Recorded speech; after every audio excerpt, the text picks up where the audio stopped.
Palantir stock has collapsed in the last few days since their most recent earnings call, and Cathie Wood has sold the dip. Big time. I've spent the last couple of days really digging into the business and the stock to try to answer one simple question.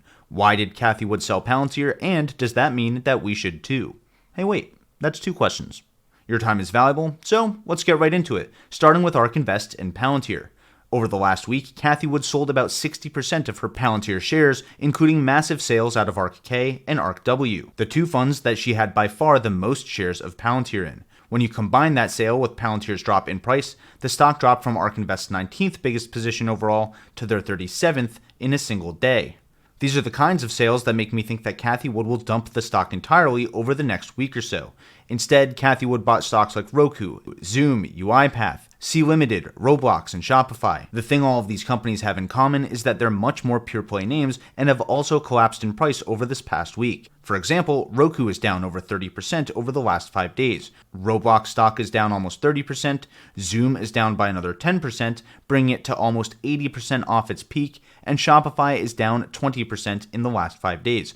On and on it goes. Cathie Wood often says that when all innovation stocks go on sale, like they have been with the latest inflation news, interest rate news, and Ukraine news, she tends to concentrate down into her most pure play names. What we've been doing for the last 6 months is expanding the number of names in our portfolio. And we do that as a bull market extends because in some ways it's a tax efficient strategy.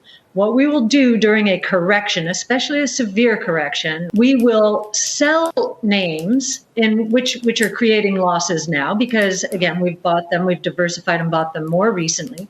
Sell those names, creating losses, to buy our highest conviction names. Some of the names we've been moving into, you'll notice, some of the bigger biotech names. And what we will do and we think of them as cash-like. So we're using them as cash-like instruments in some way because we will move back into our pure play names if we get into a severe correction. So we use corrections toggling back and forth. And so right now, our flagship portfolio has roughly 52 names in it. At the low point in the coronavirus last year, it was as low as 33, I believe. These sales don't make Palantir a bad company or Palantir stock a bad stock. It just means it doesn't fit in ARK Invest's niche strategy of investing in pure play innovation. This is why I think ARK Invest is selling Palantir. If we look at ARK Invest's latest stock commentary email from this morning, we can get a little more insight.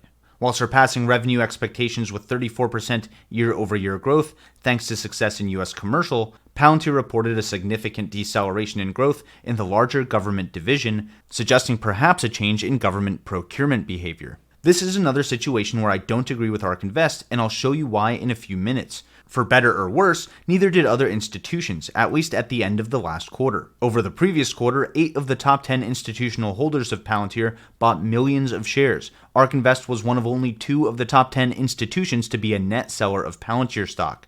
Let's talk about what's going on with the stock itself, and then dive into the company. Palantir stock is firmly in the young, high-tech growth category. It direct listed on the New York Stock Exchange less than 2 years ago, at the start of quarter 4 of 2020. The stock market right now is punishing every company that doesn't immediately crush insanely high expectations. Let me break that down for you. When the market focuses on things like high inflation, high interest rates, and border conflicts, time horizons shrink, meaning people want returns on their investments sooner, and with less risk. As things get more expensive and unpredictable, people want to know that their money isn't locked up for very long. High growth companies are by definition long-term investments. You're sacrificing profitability today for higher growth down the road. On top of that, rising interest rates make bonds look more attractive since they become higher yield. When that happens, risky stocks look even riskier since they now need to outperform better performing bonds. Rising interest rates also make it more expensive to borrow money. Any algorithm that sees negative incomes will assume a company is cash poor, and these algorithms are responsible for half of all market trading volume, especially in times of high volatility. So this is really a perfect storm for stocks like Palantir, and Palantir really couldn't afford to miss earnings in this kind of market. Let's dive into their earnings right now and talk a little bit about what actually happened and whether or not Palantir is still a good investment as a result. At a high level, Palantir's total revenue grew by 41%, which is broken down to 47% on the government side and 34% on the commercial side. By the way, at the end of last year, they guided for revenue growth in excess of 30%, so they absolutely smashed their own revenue guidance for the year. Let's dig into these numbers a bit. This is a pretty cool slide that I've never seen from Palantir before. According to Capital IQ, there are only 5 software as a service companies that made over $1 billion in revenue in the last year, that have both higher year-over-year revenue growth and higher adjusted free cash flow margins than Palantir. Take that with a grain of salt, because that margin adjustment is for things like stock-based compensation, which Palantir is notorious for. Still, Palantir is a very high growth company when compared to its peers. Another really important slide to understand is that Gotham, Palantir's platform focused on government work, is nearing its full total addressable market in terms of capabilities. They've expanded Gotham over the years from helping the intelligence community to law enforcement and fraud, to operational intelligence and logistics, and then to AI at the edge. At the same time, Foundry has been expanding from a data platform to analytics to a simulation engine and then digital twins. They also specifically call out HyperAuto, which is one of the reasons I'm so interested in Wejo, and have been interviewing their CEO, Richard Barlow. The reason this slide is important to understand is because as Palantir's capabilities expand, so does the list of clients they can go after. This is why I'm always harping on Palantir's new markets, like when they entered crypto. Palantir's total customer count grew by 71% in 2021, and Palantir is proving to be very sticky. What does very sticky actually mean? It means that every customer they gain spends more and more money with Palantir each year. How much more money? Well, in 2021, Palantir's net dollar retention was 131%, meaning Palantir's existing customers from 2020 or before not only kept working with Palantir, but spent 31% more money with them in 2021. Let's break these numbers down into the government and commercial side, since ARK Invest's issue with Palantir seemed to be focused on their growth in government. Government revenue growth year over year was at 47%, but it was heavily front-loaded to the first quarter. My sneaking suspicion on this is that it's because the government's fiscal year is October 1st to September 30th, not January to December. So if government agencies get their budgets in October and then need to start negotiating contracts after that, Palantir's deals might not actually sign until after January. A 90-day turnaround for a government contract doesn't sound so crazy. But what that does tell me is that more government agencies could be spending more of their budgets on Palantir as soon as they get their budgets instead of waiting until later in the fiscal year. Overall, government customer count was flat, but they're clearly getting more work per customer. Their average trailing 12-month revenue per government customer has tripled over the last 4 years and was up 46% over the last year. It seems like Palantir is getting more money from the government earlier in the fiscal year this year than last year, so I'm not really understanding ARK Invest's stock commentary on the government procurement here.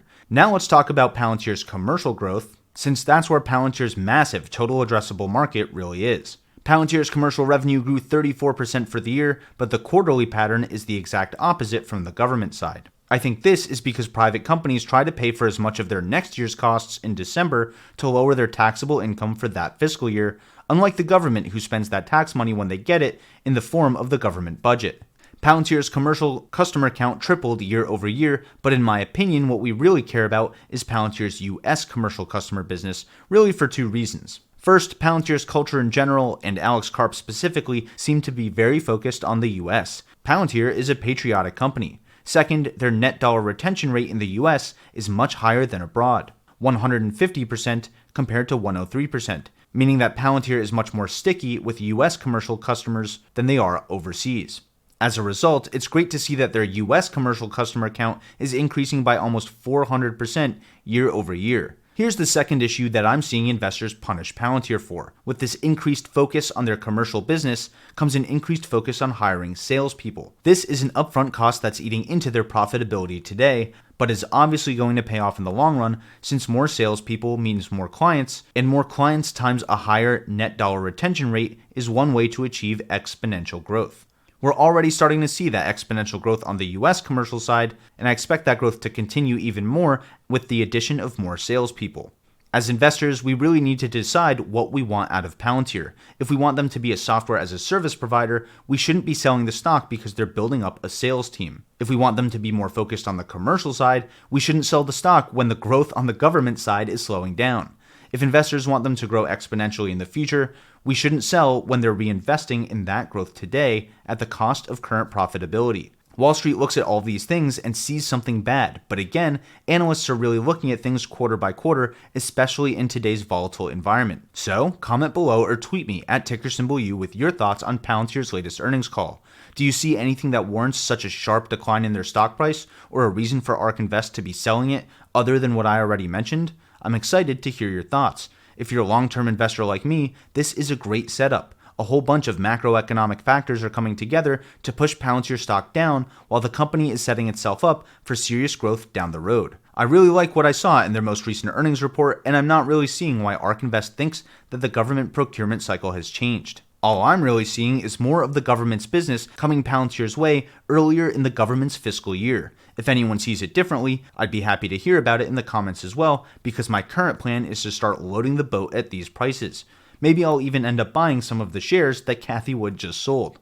Hopefully, this episode helped you understand the disconnect between Palantir's growth as a company and the decline of their stock, as well as why Cathie Wood selling it isn't really a reflection of the company as much as it is ARK Invest's goals and their investment style. If it did, consider liking this video and subscribing to the channel with all notifications turned on. That's a great way to invest in the channel that invests in you. And if you're looking for more bite-sized insights every day, I'm always posting new content to Twitter, Instagram, and TikTok. Yes, even TikTok. So, go follow ticker symbol U on whatever channels you're already surfing. And if you're looking for more of my Palantir content, check out my playlist full of deep dives on Palantir right here. Or if you're looking for other top stocks that I've been eyeing and buying, check out this episode right here. Either way, stay long, stay strong, and thanks for watching. Until next time, this is ticker symbol U. My name is Alex, reminding you that the best investment you can make is in you.